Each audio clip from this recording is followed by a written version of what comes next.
The most basic division of a computer system is between the hardware and the software. Hardware is often described as the physical parts of a computer that you can actually touch with your hands, although that is not recommended, especially when the power is on. Software includes all the programmed instructions in a computer. There is the main program, called the system software, also known as the operating system, which controls and interacts with the hardware and software components. Application software are programs like Photoshop, Internet Explorer, and World of Warcraft.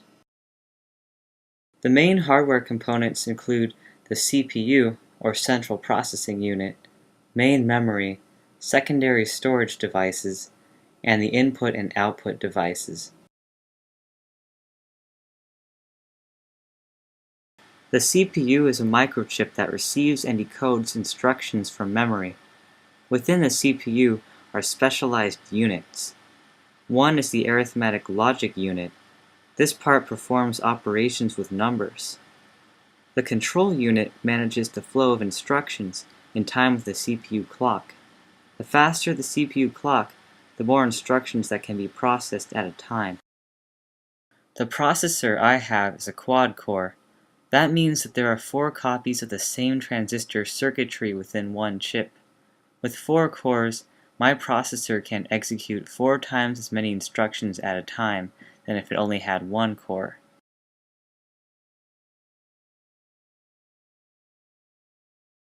The main memory is volatile.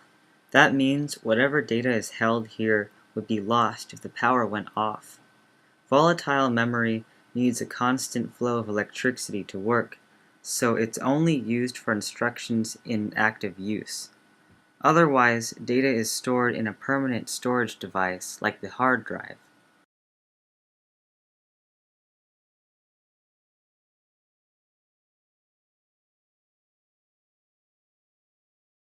The main memory can be imagined as a sequence of cells that are either empty or contain instructions or data. Each cell has its own unique address. In the actual hardware, electrical signals of on and off represent all computer information.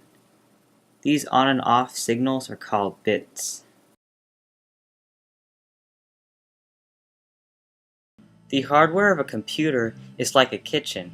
It includes all the equipment necessary for cooking food, as well as an energy source and location for performing the processes of cooking. The kitchen is where the ideas of a recipe are translated into edible meals. A recipe is like software. A recipe is just a series of written instructions that tell you how to turn raw ingredients into a culinary masterpiece. By itself, a recipe is a useless piece of writing, but as soon as the recipe is interpreted and executed, the recipe has value as a functional tool that can be used again and again to produce the same result. Software is reusable. The instructions of software control the flow of data.